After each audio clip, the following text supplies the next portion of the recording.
Hello, everybody. Welcome to another edition to the She Did It Facebook Live web series. Join us every Wednesday at 7 p.m., where we have conversations with amazing women and her successes that will inspire and motivate you to take the leap of faith into starting your own growing business. She Did It is a movement that was created by Karen Aristide, and the movement's mission is to help female entrepreneurs or female that just wants to have personal development and to connect, collaborate, share, and grow both personally and professionally. So join us every Wednesday here, or you can also watch the recording after. And today I'm really excited to learn about our guest today, Mariana Konsolos, and she is a woman that has done it.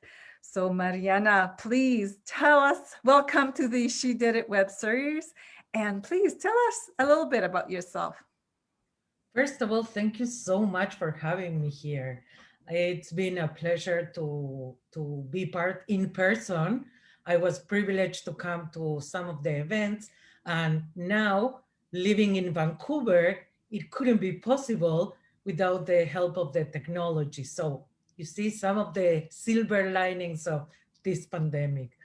So my name is Mariana. I was born in Uruguay, South America, and I started very early to do business, and I was very curious, very like always trying to find new things, new answers, new ways to do things. And I was working in the real estate world for many, many years. And after I realized that it was a need for like people were coming, they couldn't find the dream home, and I will offer them the opportunity to build them the home. Because at the beginning I studied architecture and I didn't have the patience to sit there and finish my degree, but I have all these connections. So I find the architects and the people to do the job, and I was the one managing the projects. So that's how my entrepreneurial career started. I was very young when I was doing like these incredible houses for very, very wealthy people and working by myself independently. So that, Wow. yes, that's the beginnings. That was an awesome beginning. And it's amazing how sometimes, we set ourselves a course of action and then all of a sudden it brings us somewhere else. And I feel sometimes that life is a series of serendipitous moments, right? That brings us to where we are. So, wow, real estate. And so did you stay in real estate and architecture? Did you stay in that field for a long time or? So I stayed there for like 13 years. And in the year 2000, you know, I was very young, very successful. I had an apartment across the street of the ocean. I have a nanny. I traveled to do shopping in New York. I had the dream life, but I was very, very, very like empty. I couldn't find any fulfillment. So I was wondering, like, okay, somebody told me the wrong story. I thought that when you get like, okay, the money, the success, everything, then you're going to be happy. Mhm. And happiness wasn't there. So I was trying to find again, where to find that happiness. And I had so it was a time when the internet started. Mm. So curious Mariana started to dig into the internet. I started to see how can I use it for my business. And I don't know if you remember, it at that time they didn't exist apps. I'm talking 21 years ago. So it was one thing that it was called ICQ. Oh, it Mhm. was a little flower, and every time that somebody will talk to you, it will turn green, and the sound was like, whoo, so it was very funny because Uh-huh. hear the hoo-hoo from all the neighbors, in one building. So it was very interesting. So for me, that was revolutionary, because at that time my clients were mostly from overseas. So phone calls were extremely expensive. Yes. So this was incredible. What I never thought in my life is that one day I will get a call. So I was using this for a while, and it was like amazing, life changing, totally. And then one day somebody came on that I didn't know, and he's like, "Hi, I want to travel to South America. Would you be willing to share with me some tips?" So to make the story short, that became my husband for the past 21 years. He was living Oh, in Edmonton, Alberta, and I was in Uruguay, Punta del Este, South America. So it was very, very early stages of like all this kind of dating, online dating. yes. So to put it in perspective, we couldn't see a picture, we couldn't see a video, it was only typing. Wow. That's amazing and that's impressive. Yeah. And you said you've been together 21 years now? Yes. Well, Yeah. congratulations. That's, oh, wow. Again, another serendipitous moment, right, for you. So Yes. let's go back a little bit though. But so how did you know you were destined to become an entrepreneur? Like it seems you do have the entrepreneur flair and intuition, and is this something that you decided, oh, I'm going to be an entrepreneur, or like it just came organically? I think it really came organically. I was born in a family of entrepreneurs. So we had entrepreneurship for breakfast, lunch, and dinner. So in our house was like all the time talking about like business and how to do this and how to do that. So numbers were like flying in our table like nothing. So we never were afraid of like saying, oh, I might not be able to do it. So our parents always said, either you study or either you work. I don't care. There is no better or worse, but you need to do one. Wow. And I studied university, and I was very bad because I will challenge the professors. So imagine I grew up in construction sites because my parents were in building, and the professor will be talking about how you do the foundations of a house, and I will say, no, that's not true. So they didn't like me. And I will say to them, for example, how many houses did you build? And they were embarrassed in front of like thousands of students saying none. So for me, I always believe that you need to do it with your hands and try it and evolve it and keep doing it. So that's basically how I started, very slowly but very truly, to become my own boss. Yeah. And before I was very rebellious, I will challenge others. So Well, you were, in a way, you had the knowledge from very young age. You had a family that gave you the education of that industry, that you were ahead of the class. So, I wouldn't call you a rebel. I would call you a very savvy person and knows what she's talking about. But yeah, it could be embarrassing for the teachers. yeah, yes. Well, and you see, I didn't have the empathy back then. I didn't understand that I was putting them in the bad spot, and I didn't need to do that. It Yeah. wasn't necessary. So, humility also comes with age, and you don't need to prove others wrong to be right. So, Yeah.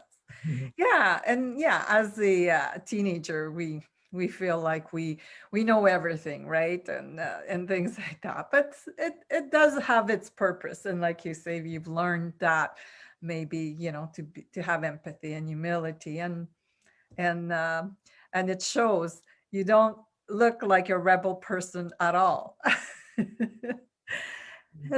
And how then would you define your success so far? Like, and what are the key ingredient to your success? so, I think it's very interesting. When I came to Canada, you know, I needed to redefine myself. I needed to reinvent it because, being an entrepreneur in South America, here in Canada, I couldn't do construction. The construction system is totally different.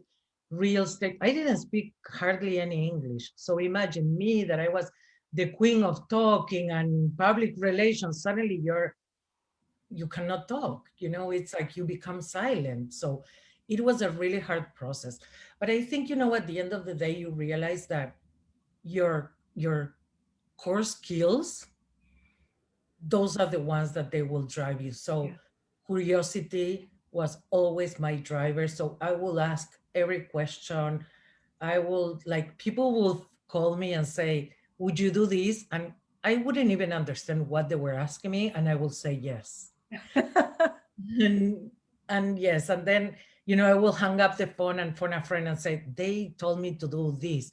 They were like, do you know what they're saying? But you know what? That kind of, like, I would say naivety or like openness, or like, it really opened me so many doors. And I wish I would never lose that naivety. I think that naivety is what allow us to, you know, to walk into new, like today we had a conversation about uncertainty, and, to walk into uncertainty with excitement and wonder Yes. instead of fear and, an apprehension that, oh, I don't know what it's going to be.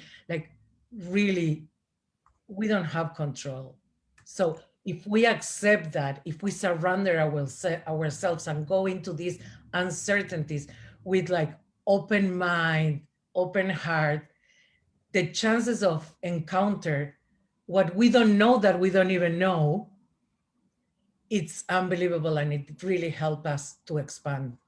Wow, I love that. I love that, Mariana, that, in uncertainties, you have to be, what did you say there about curiosity and wonder? You have to, Yes, yes, yes. It's curiosity and wonder. It's go with that sense, like when we were kids, that we were going and we allow ourselves to surprise us and wow, ooh, that is really important, because somewhere, somehow, at one point, all of us lost it, and it's not serving us. no, it's not serving us at all. And I totally agree. Being curious is such a good quality to continue having, even in our later age. And but even through this pandemic, probably this was also probably something that made you that help you go through it. How did you cope in the pandemic? You know what? As you said, once the pandemic hit, it's I'm embarrassed to say, but I saw it like really my feeling, that was the first vision that I had. It was like they gave me a plain canvas and they Oh, gave yes. me millions of colors, and now I can paint the picture again. Yes. So now I have the opportunity to connect with people from all over the world, from all walks of life, from all different, and we were all in the same. We were all trying to figure it out this and see how we're gonna make it and what it's gonna happen. And really, I really walk into this with this sensation of wow, oh, let's see what it is in here. So the first thing that I did is back 3 years back, I wrote a book in Spanish. I went to Barcelona to write that book, and I never published it. So I came to Vancouver, where I'm now, and I decided, okay, now is my time. I have time. So Yeah. I was busy doing this, doing that. Now I have time. So I did publish my book. The book is called Say Yes, Ask Questions Later. I love it. And that's my life philosophy. You see, I always say yes. And then I ask lots of questions. And I ask questions to others, and I ask questions to myself. Because, I need to know if I'm prepared to take what it makes to make a change. Every change requires your energy, requires your strength, requires so many things, your mindset, be prepared. So not always we are ready for that. So sometimes, I first say yes because I want to hear all the ideas. Yes. I don't close the door in front of me. I just like open the door and hear, and then I evaluate. Is this going to advance me to where I want to go? am I ready emotionally at this moment? Am I prepared? Can I really give my 200% to this? And then that's how I make my decisions. And I ask, Okay. what is the worst that can happen? And Yes. if I know the worst, I ask myself, am I ready to live with the worst? And if the answer is yes, I move forward. Mm-hmm.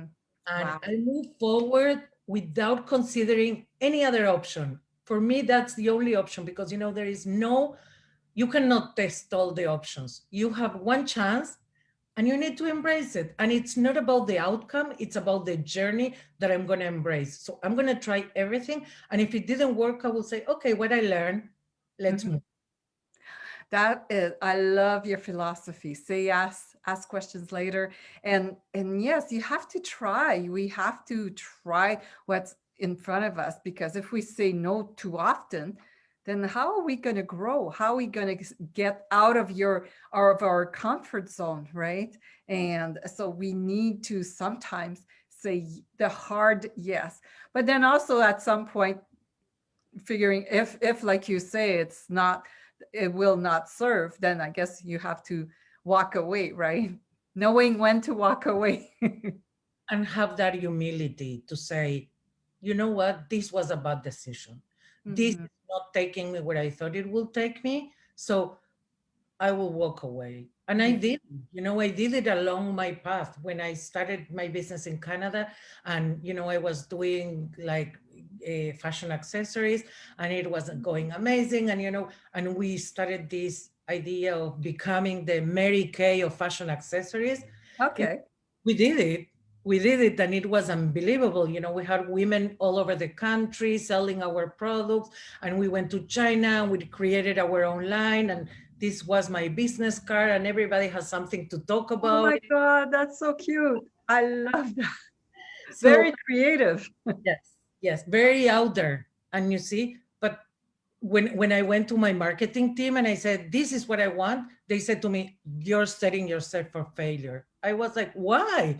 They said, because nobody will have that in the card holder. I said, I don't want to be in a card holder. I want to be in every woman's desk. Mhm. That was my vision. And that's what happened. 8 years after, people still carry, I sold that business and people still carry my business card. That's awesome. And it's so ingenious. It's like, you're not following the crowd. I don't want my crowd to be in a card holder. I love that. And sometimes you have to, sometimes I say if people are zigging, you have to zag, right? Absolutely. And that's what, I'm a mentor now at the university here for Yes. entrepreneurs. And today I was having a conversation with one of the students. And I said to her, you know what, please don't try to fit in. Mm. Continue to stand out because we need leaders. Leaders are the ones who stand out. Mhm. I think that is a message that we were not taught in the school years at all. We were all the time we're trying to be contained in this little box Mhm. and paint inside the lines and never talk to a stranger. Yes, you're so right. We were taught conformity, and conformity is, you have to have the life skills to get out of that, to be yourself, to get out of conformity, and to be able to, to be able to go and say, no, I don't want my card in the business card holder. No, that's it. How, but you see, it was seen as wrong to be challenging the status quo. Yes. And I think that COVID have give us permission to say no to all the things that we don't want anymore. I Yes. don't want to be more enclosed in a bubble of people that we look all the same and we do all the same. Yes. I want to be with people who absolutely have a different life experience, absolutely see the world with different glasses, and I can learn from them and they can learn from me. Exactly. There is where the expansion happens. Yes. Oh, I love that. Yes. So do you believe that you have a winning formula for your success as an entrepreneur so far? I don't believe in formulas. I believe that There's a rebel in you, right? we are unique. You know, Yeah. we are all unique. Nobody has the same story as me. Nobody has the same story as you. So how can I tell you to say yes to everything if you don't have the thick skin that I have to accept rejection?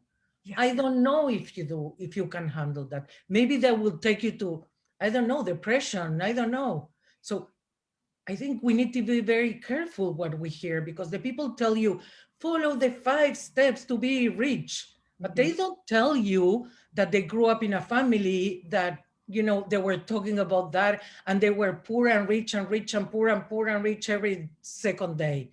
They're used to that, but they don't tell you that.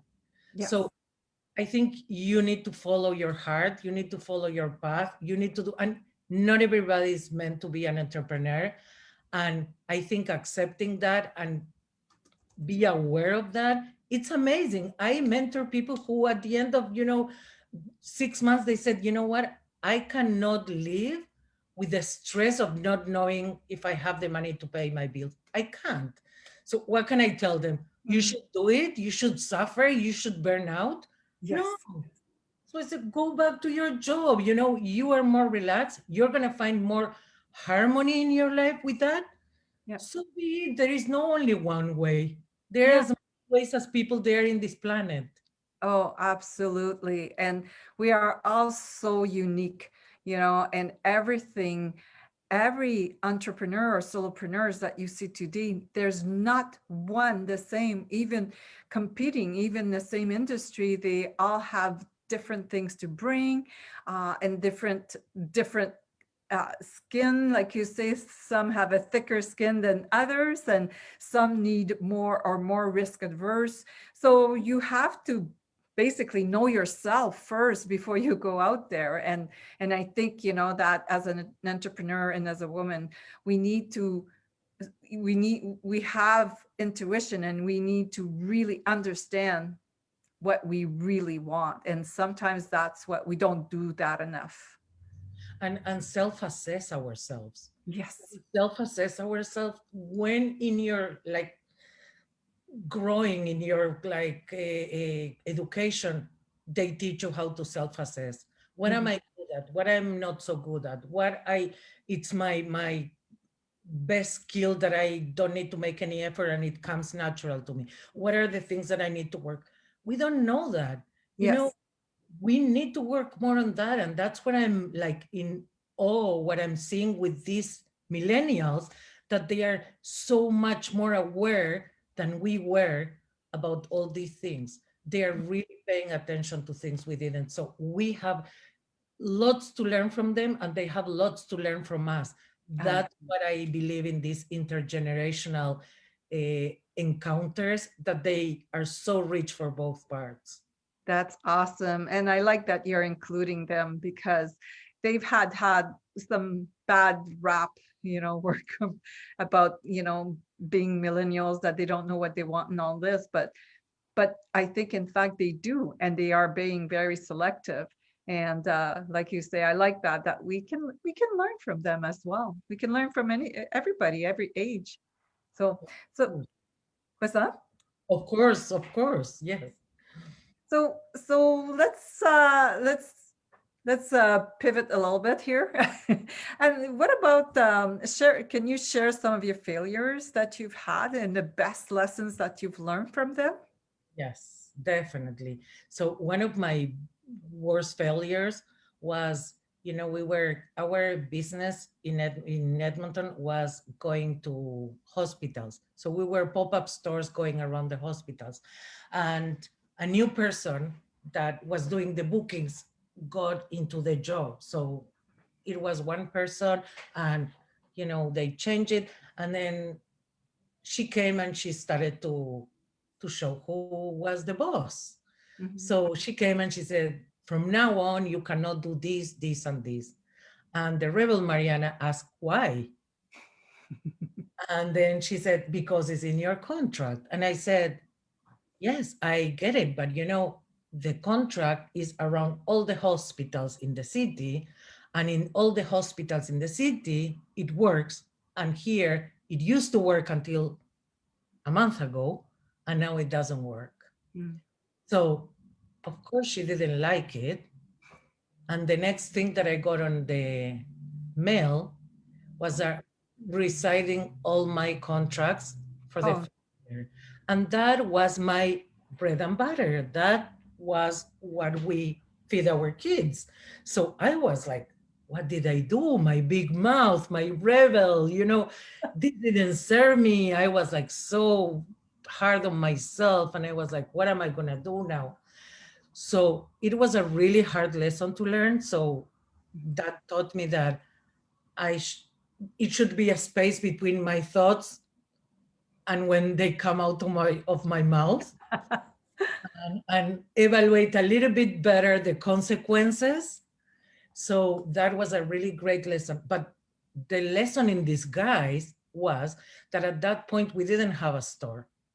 And when we were kicked out of, because she was managing a few hospitals, so we were kicked out of the most important hospitals, I said, I cannot give my livelihood, leave it in the hands of a woman. Because mhm. today is her, tomorrow it will be another person. So Yes. I thought, how can I solve this? And that gave me the idea that I needed to establish myself in a store. Mm. Thank God she kicked me out, because it allows us to think about, okay, now we need a place. And we went to look for places, and we were looking to rent, and that was my wife's husband who said, instead of paying rent, let's pay a mortgage. Mm. We finished to pay our house, so we were like, he said, you know what, we were paying that mortgage anyway, so we can continue to live the same way, and now we can have a place. So thank God we did that. Because of her, we own that property. Mhm. Because of her, we were able to build a place, to have a home for this business.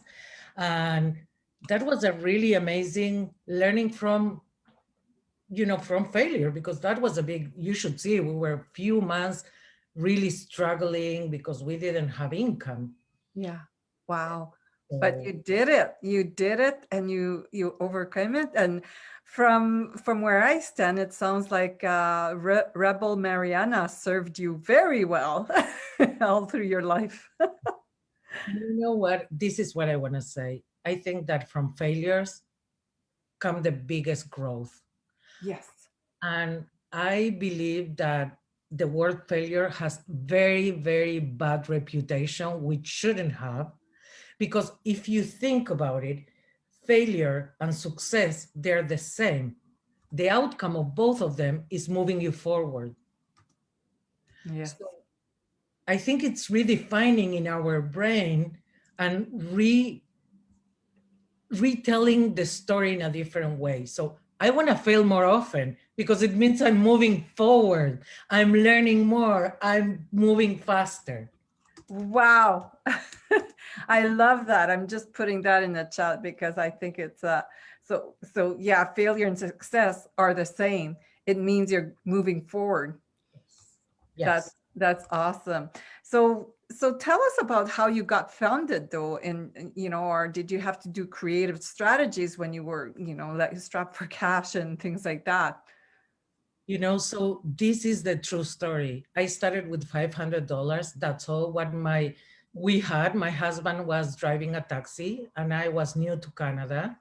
And I said to my husband, you know what? I see that people are talking about my fashion accessories. I want to bring some. So I brought like a few. I ordered $500. I put it on a lunchroom where I was working at the time. And after lunch, almost everything was gone. Nice. So the 500 turned to be 1,000, and the 1,000 turned to be 2,000. And that was the way it worked. The other thing that, it was very, very important was that my husband, I was trying all the time to say to my husband, work with me, help me. He was like, no. He was like, my because I was saying, look how much you make in the taxi. He was, the taxi pays the bills. Yes. So you can play and you can have fun. And if it works, amazing. And if it doesn't work, there is no stress. So we know we can pay the bills. We live a very frugal life back then. Honestly, it was like really no luxuries or no nothing. One secret, I came from South America and I was very spoiled back there. So I never in my life cleaned. So Okay. I hated to clean because it was like really affected my back. So this is really true story. I went to iron out for others to get money to hire a cleaner. That's a great story. Yes, because Wow. I said to my husband, I don't want to be grumpy because I need to do something I hate to do. Where like ironing, I meet people, I'm standing, I can chat, I can practice my English and meet new people. And you never know who are you going to meet. Wow, I love that story, Mariana. That is so often. You really think outside the box, right? So you went to do ironing because you just didn't like to clean. So let's hire a cleaner. I love that. And you know what? It was incredible. One of, how you go to one and they recommend their friends and then the other friend, I ended up ironing for one family that they were the owners of the mall. Okay.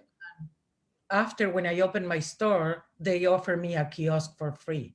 So you never know who are you going to meet. Oh my God, there's the serendipity again, right? Like it's life is so full of serendipitous moment, and you never know, like you say, you never know. Never know. But you need to allow to happen. You need to be open. You need to, you see, Exactly. my friends were like, are you crazy? You never clean in your house, never in your life.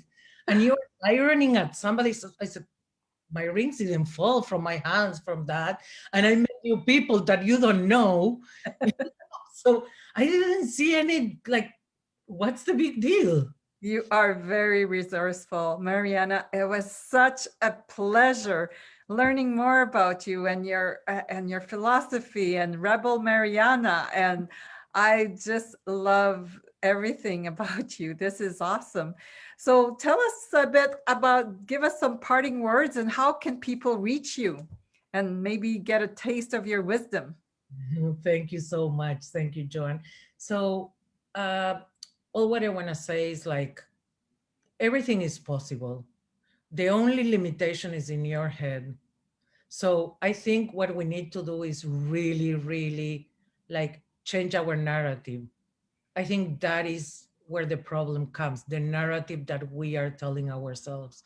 So what I invite you is to challenge everything, everybody, every authority, every professor, every parent, everybody, but the most important to challenge is yourself. Wow. I love that. Because And how can we reach you? so I started a program, it's called The Playground. So I will be very happy to put it on the comments later. And you can find me on LinkedIn under Mariana Konsolos, Facebook Mariana Konsolos. I have Twitter, I have Instagram Mariana Konsolos. So it's all the word together, K Konsolos with a K. And if you want to come and taste a little bit, you can join me tomorrow. Actually, we have one event that it's called Perception versus Perspective. So it's Wow. very interactive. And what I wanted to tell you is that we don't use Zoom. We use a different platform that it's like, wow. Okay. And what is that platform? The secret for the ones who sign up. Oh, you are you are something else, Mariana. Well, now I have to go check it out. And I love that group, the playground. That sounds so much fun. We need fun in our life. It was such a pleasure, Mariana, to speak to you, to learn more about you. And I look forward to getting to know you even more better in our community and in your groups as well. So thank you very much. She Did It community. I hope you enjoy Mariana. Contact her. She's going to put her contacts in the chat. But yeah, let's go check out that new platform that she talks about. It sounds intriguing. So good night, everybody. And we'll see you next Wednesday. We'll see. Oh, and we'll have some fun in the playground. See you next Wednesday, same time. Talk to you soon.